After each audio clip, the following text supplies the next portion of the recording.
Magandang hapon, narito ang update ukol sa minomonitor natin na si Bagyong Tino na may international name na Calmegi.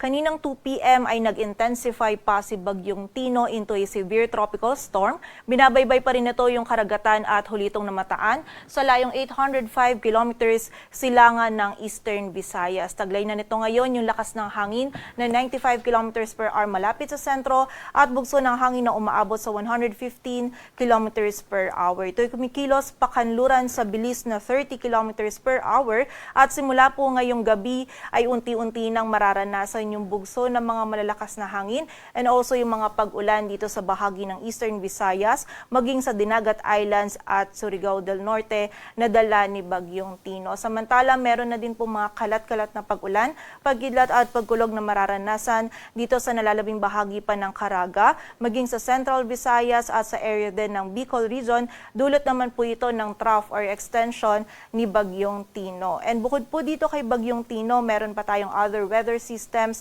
na nagdudulot din ng mga pag-ulan sa malaking bahagi po ng Luzon. Nakakaapekto pa rin yung shear line dito sa may silangan ng Northern Luzon kung saan magdadala pa rin po ito ng mga kalat-kalat na pag-ulan, pagkilat at pagkulog sa Isabela, Aurora at Quezon. Samantala, ang amihan naman ay nakakaapekto pa rin sa nalalabing bahagi ng Northern Luzon.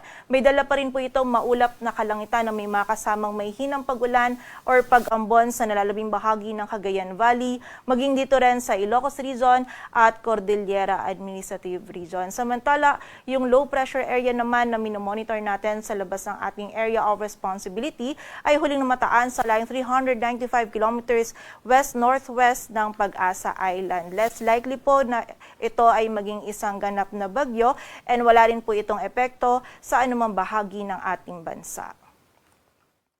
At ayon nga dito sa ating latest forecast track analysis ni Bagyong Tino, generally ito po'y kikilos pa westward or pakanluran patungo dito sa may Eastern Visayas, Caraga area. Posible po itong maglandfall either dito sa Eastern Samar or Dinagat Islands bukas ng late evening or by Tuesday early morning. And between Tuesday and Wednesday ay tatawirin po nito ang Visayas area patungo dito sa may Northern Palawan and by Wednesday onwards naman ay lalabas na po ito ng ating kalupaan at babaybayin naman ito ang West Philippine Sea. So expect po natin simula po ngayong gabi medyo unti-unti nang nararamdaman yung bugso ng mga malalakas na hangin dito sa may silangan ng Visayas at Mindanao. But bukas po ng hapon or gabi hanggang sa Wednesday ng umaga, doon po natin mararamdaman yung peak ng mga malalakas po na hangin and also ng mga malalakas na pag-ulan na dala ni Bagyong Tino for most areas or sa buong bahagi po ng Visayas, maging sa ilang bahagi din ng Mindanao at sa area din po ng Southern Luzon. Kaya naman paghahanda para sa ating mga kababayan. And expect nga po natin, no, hindi lang po basta yung landfall areas yung bibigyang diin natin or bibigyang pansin natin. Dahil nga po ang bagyo ay isang large scale na system, kailangan pong maghanda yung lahat po ng areas na makakaramdam po ng epekto nito. Hindi lang po yung mismong daraanan ng center track nito. So again, yung buong area po ng Visayas, maging yung ilang areas din po ng Mindanao, yung northern portion po nito, maging yung bahagi din po ng Southern Luzon, yung mga kababayan po natin dyan ay pinaghahanda po natin dahil nga po sa epekto nito ni Bagyong Tino na mararamdaman po natin yung peak, most likely po simula bukas ng gabi or hapon hanggang sa Wednesday ng umaga. And in terms of intensity naman po, nakita natin, patuloy din mag-i-intensify itong si Bagyong Tino at bago ito mag-landfall ay magre-reach ito or mag-i-intensify pa ito into a typhoon category and hindi rin po natin i-roll out yung possibility dahil nga ito ay nasa karagatan pa na magkaroon po ito ng posibleng mag-undergo ito ng rapid intensification. So posible po or hindi natin i-roll out yung possibility na maabot din po nito yung super typhoon category. And also we have to consider din yung tinatawag natin na cone of confidence kung saan posible pong maging mas mataas pa or mas mababa yung track ni Bagyong Tino. But nakita po natin yung malaking bahagi pa rin po ng Visayas at ilang areas ng Mindanao, maging yung Southern Luzon, yung maapektuhan po ni Bagyong Tino. Kaya muli, paghahanda po para sa ating mga kababayan.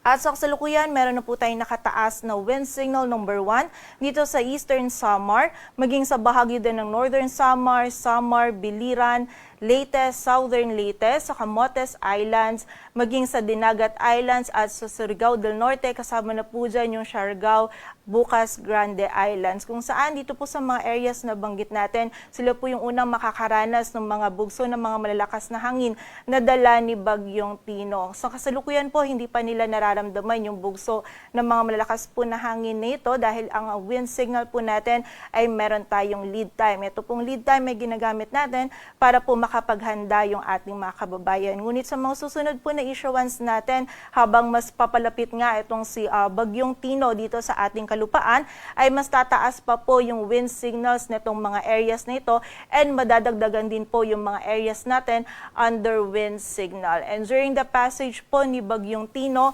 ang highest possible wind signal natin ay wind signal number 4, kung saan kapag po wind signal number 4 yung possible highest po natin is mapaminsalang hangin po yung ganitong klaseng lakas ng hangin. Posible po ito makapagpatumba ng puno, ng poste, makasira po ng kable ng kuryente. So during the passage ni Bagyong Tino, posible pong mawala ng power supply and magkaroon din po ng interruption sa communication. Kaya naman po muli, paghahanda para sa ating mga kababayan. And also, lalong-lalo na po yung mga areas or yung mga structures natin na gawa sa light materials, significant damage po yung posibleng idulot nito di Bagyong Tino sa mga structures po niyan.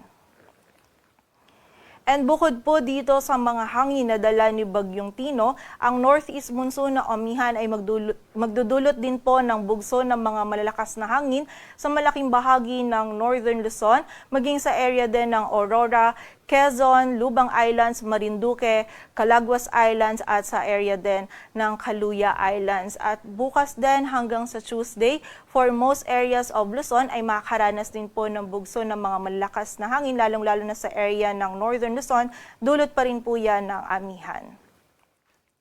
At para naman po sa mga pag-ulan, dalawa po yung weather systems natin na magdudulot ng mga malalakas na pag-ulan. Meron po tayong shear line and also si Bagyong Tino. For the area of Quezon, ngayon po hanggang bukas ng hapon, posible na po yung 50 to 100 millimeters of rainfall na dala ng shear line. Samantala, 50 to 100 din dito sa area ng Northern Samar, Eastern Samar, Leyte, Southern Leyte, Dinagat Islands at Surigao del Norte. And bukas naman po ng hapon hanggang sa Tuesday ng hapon, mas malaking areas na po yung makakaranas ng mga pinakamalalakas po na ulan na dala ng shear line at ni Bagyong Tino. Posible po yung 100 to 200 millimeters of rainfall dito sa may Capiz, Iloilo, Guimaras, Negros Occidental, maging dito din sa Cebu, Bohol, sa buong bahagi po ng Eastern Visayas, maging sa area din ng Dinagat Islands, Surigao del Norte at Agusan del Norte. Samantala, 50 to 100 millimeters of rainfall naman dito sa area ng Camiguin, Misamis Oriental, Bukidnon, Agusan del Sur, Surigao del Sur, for the rest of Visayas, maging dito din po sa area ng Bicol Region, sa Quezon, Aurora, Isabela, maging dito din sa Marinduque, Oriental Mindoro at Romblon, maging sa Aklan at Antique. And by Tuesday afternoon naman to Wednesday afternoon, meron pa rin po tayong mararanasan ng mga malalakas na pag-ulan sa malaking bahagi pa rin ng ating bansa. 100 to 200 millimeters of rainfall pa rin po dito sa area ng Aklan, Antique, Capiz, Iloilo, Guimaras, Negros Occidental, maging sa bahagi din ng Cebu. Samantala, 50 to 100 naman dito sa Occidental Mindoro, sa area ng Bicol Region or malaking bahagi ng Bicol Region. Dito din sa may Biliran, Leyte, sa bahagi ng Bohol, dito sa may Southern Leyte, at sa malaking bahagi din po ng Mindanao, and also dito din sa area ng Quezon, Aurora, Isabela at Cagayan. Both dulot po ito ng Bagyong Tino and also ng shear line. Kaya naman po pag-iingat para sa ating mga kababayan dahil magiging mataas yung banta ng mga pagbaha at pagguho ng lupa, lalong-lalo na po dito sa malaking area ng Visayas at ilang bahagi pa ng Southern Luzon. Samantala, meron din po tayong high risk ng storm surge sa mga coastal localities ng Visayas. More than 3 meters po yung possible sa area ng Eastern Samar. Samantala 2.1 to 3 meters naman yung sa Dinagat Islands, Eastern Samar. Maging sa bahagi din po ng Leyte, Northern Samar, Samar at Surigao del Norte. Samantala 1 to 2 meters naman sa Agusan del Norte, Biliran, Bohol, Camiguin, Capiz, Cebu sa area din ng Guimaras, Iloilo, Leyte, Masbate, Misamis Oriental, sa Negros Occidental, Negros Oriental, Northern Samar, Samar, Siquijor, Sorsogon, Southern Leyte, Surigao del Norte at Surigao del Sur. Kung saan kapag meron po tayong risk ng storm surge, suspended po yung kahit anong marine activities gaya po ng pangingisda, paglalakbay dagat, paglangoy at yung mga kababayan po natin na nakatira malapit sa mga low-lying areas or sa mga coastal areas, ina-advise po natin na sila ay lumikas sa mas mataas na lugar. Samantala para naman po sa lagay pa ng ating coastal areas, napakaalon po yung ina-expect natin for the next 24 hours dito sa area ng seaboard ng Eastern Samar, sa northern eastern seaboards din ng Siargao and Bukas Grande Islands, maging sa eastern seaboard ng Northern Samar. Samantala, for the rest naman po or remaining northern at eastern seaboards ng Luzon, maging sa remaining eastern seaboards ng Visayas, ay magiging maalon din po yung ating karagatan. And in-expect po natin, posibleng mamayang gabi or bukas ng umaga ay mag-raise na din po tayo ng gale warning sa eastern seaboard ng Eastern Visayas at Caraga area. At narito naman po yung ilan sa mga paalala para po sa paghahanda natin sa paglapit po or sa magiging epekto ni Bagyong Tino dito po sa ating bansa. Una, makinig po tayo ng balita at mag-monitor ng updates galing po sa DOST Pag-asa. Pangalawa, magkaroon tayo ng community or family plan. Makipag-ugnayan po tayo sa ating mga LGU and also alamin po natin yung mga planong paglikas. Within the family naman po, kung maaari magtalaga po tayo ng ating mga contact person or isave po natin yung mga emergency hotlines kung sakaling kailanganin po natin sila sa paghingi ng tulong. And also, sa ngayon pa nga lang po, ay suriin na natin yung ating mga kabahayan at kung maaari po ay kumpunuhin natin yung mga may hinang parte po ng ating bahay na maaari pong masira ng mga malalakas na hangin na dala ni Bagyong Tino. And also, ilikas din po natin sa safe na lugar yung mga alaga po nating hayop. And next naman po is maghanda tayo ng emergency kit. Maghanda po tayo ng go bag kung saan doon po nakalagay yung mga pangunahing pangangailangan po ng ating pamilya gaya po ng mga gamot and also yung mga flashlights at iba pa pong pangunahing pangangailangan. Samantala, ikaapat naman ay lumikas po tayo sa itinakdang evacuation center and muli po makipag-ugnayan tayo sa ating mga LGU para sa mga aksyon na kailangan nating gawin para sa ating kaligtasan. At yan po muna ang latest dito sa Weather Forecasting Center ng Pag-asa. Grace Castañeda, magandang hapon po.